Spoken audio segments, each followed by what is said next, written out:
Encre d'histoire, Plume et Voix, Alban de Maigret.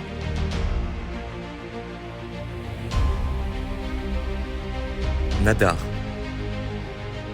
Le génial touche à tout.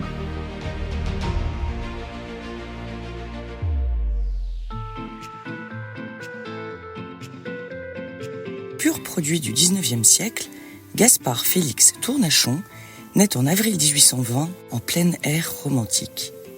D'un tempérament fantasque, il a la manie d'ajouter la terminaison d'ar à la fin de ses mots. Un peu comme le font certains jeunes d'aujourd'hui. Cette fantaisie de langage lui vaut d'être surnommé Tournadar par ses amis. Pseudonyme qu'il raccourcit en Nadar et utilise comme nom d'artiste. Il fréquente la bohème parisienne et l'on voit sa grande silhouette, sa crinière rousse et sa moustache hérissée vagabonder dans les cafés de Saint-Germain-des-Prés et du quartier latin, où l'absinthe coule à flot et les conversations s'enflamment. Il renonce à ses études de médecine à la mort de son père, devant subvenir aux besoins de sa mère et de son jeune frère Adrien. Passionné de littérature et de théâtre, il devient journaliste, dessinateur et caricaturiste dans des petites feuilles. Publié dans la revue comique et le Charivari, Nadar rédige aussi des romans, des nouvelles, des poèmes, des critiques de théâtre, des feuilletons de presse, des portraits littéraires où transpirent l'audace et la finesse. À 19 ans, il fonde sa propre revue, le Livre d'Or, dans laquelle collaborent certains de ses amis comme Honoré de Balzac, Honoré Daumier, Alexandre Dumas, Théophile Gautier ou encore Alfred de Vigny. Malgré ses plumes prestigieuses, le succès n'est pas au rendez-vous et Félix doit stopper la publication après quelques numéros seulement. Devenu membre de la Société des gens de lettres, il se consacre plus que jamais à la caricature pour le Charivari et publie son premier roman. En 1848, il s'engage avec son frère et d'autres intellectuels dans la Légion polonaise pour libérer la Pologne du joug prussien. Mais ils sont arrêtés en Allemagne. Refusant le rapatriement proposé gratuitement, c'est à pied qu'il regagne Paris et fait une entrée triomphale au Café de l'Europe, vêtu d'une cape polonaise verte et d'une chapka en astrakhan. Le lendemain, il rencontre Pierre-Jules Hetzel, secrétaire d'État au ministère des Affaires étrangères, à qui il demande de devenir espion. On l'envoie 6 semaines à Berlin et Danzig, mais il revient sans la moindre information et met un terme définitif à sa carrière d'agent secret. Il est alors embauché au journal Pour Rire, créé par Charles Philippon, où il fait un triomphe. Il prête également sa plume au Tintamarre. Grisé par sa réussite, Nadar flambe son argent en voyage et en femme et se voit passer 1 mois à la prison de Clichy pour dette en 1850. L'année suivante, l'homme de lettres entreprend le grand projet d'un musée des gloires contemporaines. Il envisage de créer 4 planches de très grand format avec les caricatures des grands hommes. La première pour les écrivains et journalistes, la seconde pour le monde du théâtre, la troisième pour les peintres et sculpteurs, et la dernière pour les compositeurs.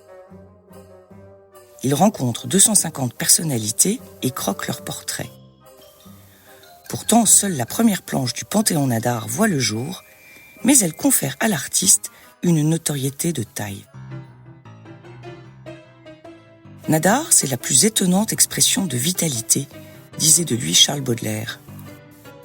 Homme plein de ressources et infatigable, il s'installe en 1854 au 113 rue Saint-Lazare, dans un atelier d'artiste qui jouit d'une lumière naturelle. C'est à cette époque qu'il se lance dans la photographie fraîchement inventée. Ses amis Théodore de Banville et Théophile Gautier assurent la promotion du studio, tandis que le tout Paris artistique et intellectuel se rue chez lui pour se faire tirer le portrait. Charles Baudelaire, Sarah Bernard, Gérard de Nerval, Eugène Delacroix, Gustave Doré, Georges Sand, Jacques Offenbach, Hector Berlioz, Jules Verne, j'en passe et des meilleurs. Nadar photographie ses sujets sans accessoires, le plus simplement du monde, dans des poses classiques, à la manière des toiles d'Ingres. L'homme est doué. Au-delà de la complicité entre le modèle et le photographe, qui émane des clichés, la personnalité du sujet est comprise et parfaitement restituée.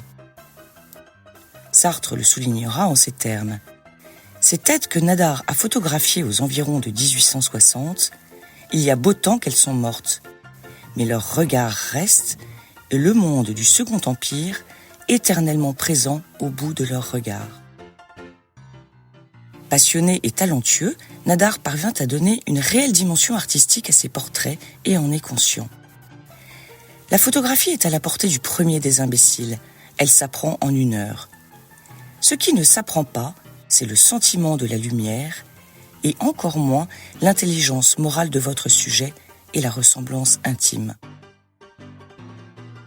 Son art se déclare au profit de l'expression vraie et de cet instant de compréhension qui vous met en contact avec le modèle, qui vous aide à le résumer, vous guide vers ses idées et son caractère.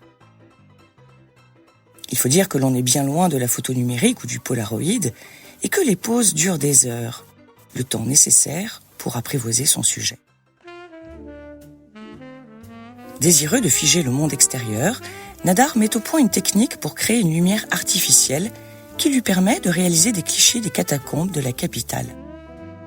Le brevet déposé, ce passionné d'aérostation et du plus lourd que l'air, désire désormais daguerreotyper la Terre vue du ciel.